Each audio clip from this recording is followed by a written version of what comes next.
Understand this question first, let's try to understand this question first. ठीक है, मैं ना इसको pn से रिप्रेजेंट करता हूं। हमें क्या दे रखा है कि pn पॉलिनोमियल है, ठीक है, n square plus 17n plus 37। अब देखो, आप जैसे जैसे इंटीजर की n की वैल्यू इंटीजर डालते जाओगे ना, जैसे जैसे आप n की वैल्यू इंटीजर डालते जाओगे, जैसे आपने मान लीजिए p0 डाला, जैसे जैसे आप इंटीजर की वैल्यू डालते जाओगे तो आपका है ना ये नंबर कुछ ना कुछ आएगा जो कभी परफेक्ट स्क्वायर हो सकता है। जैसे p01 आ गया, अब p1 देखते हैं कितना आया। सम ऑफ कोफिशिएंट्स करना है 55, क्या ये परफेक्ट स्क्वायर है? नहीं। p2 किया, क्या ये परफेक्ट स्क्वायर है? चेक करना पड़ेगा। p2 देखो कितना आएगा, 4 प्लस 34, 4 प्लस 34 38, 75, क्या ये परफेक्ट स्क्वायर है? नहीं। अब p3 देखते हैं, ठीक है, 97 आएगा। और p4 देखते हैं, 121 आएगा। हो, ये p4 पे देखो परफेक्ट स्क्वायर आ गया। तो एक नंबर तो आपका 4 हो सकता है।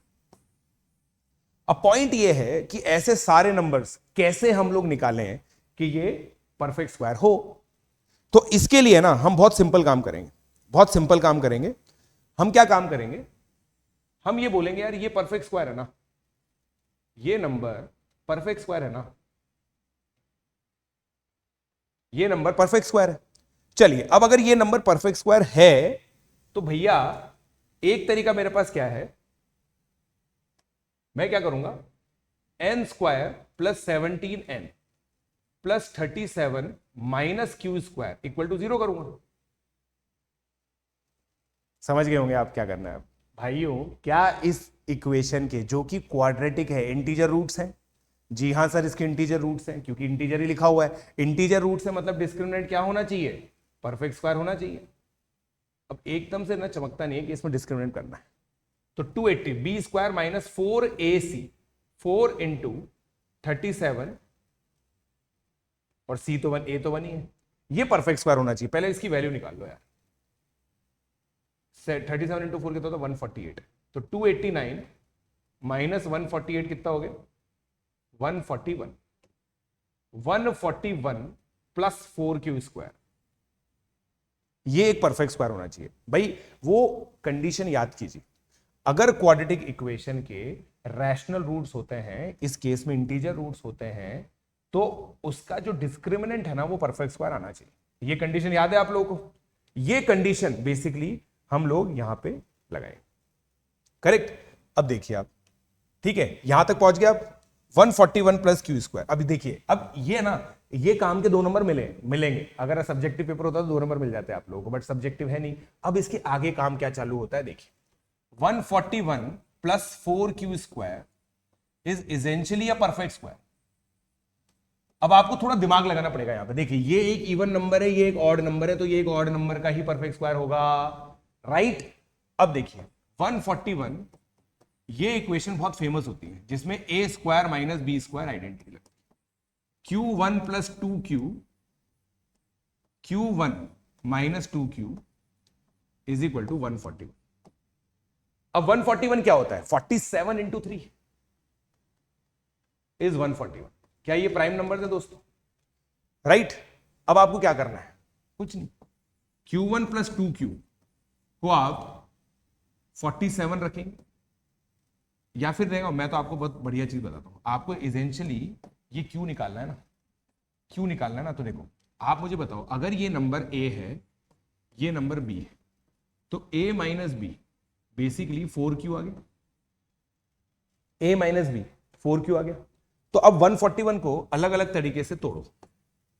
141 को मैं कैसे तोड़ूंगा? 47 और 3, ठीक है, 47 और 3, A है, ये B है, तो इस केस में 44 इक्वल टू 4Q आ गया। तो Q की वैल्यू बेटा 11 आ गई, ठीक है ना। एक तो ये हो गया। फिर हाँ, अब देखिए, -47 इंटू -3 ये भी हो सकता है, -47 इंटू -3 भी हो सकता है। तो -47 इंटू -43 में ये आ गया, बट ये तुम सोच के देखो, क्योंकि तुम्हारा क्यू स्क्वायर है ना, तो ये वैल्यू पॉजिटिव ही ले लो ना यार, क्योंकि क्यू स्क्वायर ही होना है, तो 121 ही आना है यहां पे, तो एक ले लो, कोई दिक्कत नहीं है। फिर अब एक क्या होगा, यहां पे 141 लीजिए, यहां पे 1 लीजिए, 141 और तो 141 माइनस 1, 140 हो गया, 140 इक्वल टू 4 क्यू, तो क्यू की वैल्यू 35 आ गई। ठीक है ना, है ना, ये चीज आएगा। बेसिकली देखो डिफरेंस आप लोगों को लेना है, तो डिफरेंस आप लोग के दो ही आ सकते हैं, एक तो क्यू की वैल्यू 11 और क्यू की वैल्यू 35। अब आप देखो, समझो मेरी बात को, अगर क्यू की वैल्यू 11 आई, आपकी इक्वेशन ये थी ना, N square plus 17n plus 37 था, 37 इज इक्वल टू 121। थोड़ा ध्यान से देखिएगा, ठीक है। और दूसरी इक्वेशन क्या है, n square plus 17n plus 37 equal to 35 का स्क्वायर, दोस्तों बचपन में बता दिया था मैंने आपको, 1225 होता है, 1225 होता है। अब आप देखिए, इसको सॉल्व करते हैं, N square plus 17n minus 37, तो 84 हो गया ये, ठीक है। तो 21 इंटू 4 है, तो n plus 21 into n minus 4 equal to 0। देखो दो ही केस पॉसिबल है, ध्यान से देखो, अब समझ में आ रहा ना ये 5 मार्कर क्यों है। आई होप आप लोग को ये चीज समझ में आ रही है कि 5 मार्कर क्यों है, ठीक है ना, आपको समझ में आ रहा ना कि ये 5 मार्कर क्यों है। अब n की वैल्यू, एक तो माइनस 21 आ गई, एक n की वैल्यू 4 आ गई, वाह वाह वाह वाह वाह सर वाह, ठीक है। एक माइनस 21 आ गई, एक 4 आ गई। अब यहां से देखो, अब यहां पे बैंड बजेगी, ठीक है। ये हो गया 1188, ठीक है, 1188 हो गया, देख लो आप, 37 इसके अंदर ऐड करेंगे तो, ठीक है, 1188 ये आ गया दोस्तों, क्लियर है, 1188, ठीक है ना।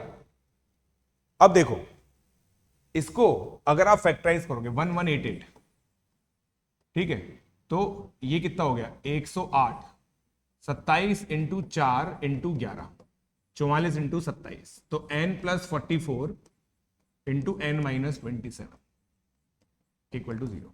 अब देखो यार, ये स्किल यहां पे इंपॉर्टेंट नहीं है कि आप क्वाड्रेटिक को कितना फास्ट सॉल्व कर पाते हो, क्योंकि वहां पे तो आपको बहुत समय लगेगा, तुम तो क्वाड्रेटिक फॉर्मूला लगा दोगे। तो n की वैल्यू माइनस 44 आ गई और n की वैल्यू 27 आ गई, ठीक है। अब आपके 4 इंटीजर्स आ गए, आप मॉड लेके सम करते रहिए, तो जो सम आएगा वो आएगा 21 प्लस 4 प्लस 44 प्लस 27, कितना हो गया बेटा ये 44 प्लस 27 कितना हो गया 71, 71 और 25, 96 इज द करेक्ट आंसर, 96 इसका करेक्ट आंसर है।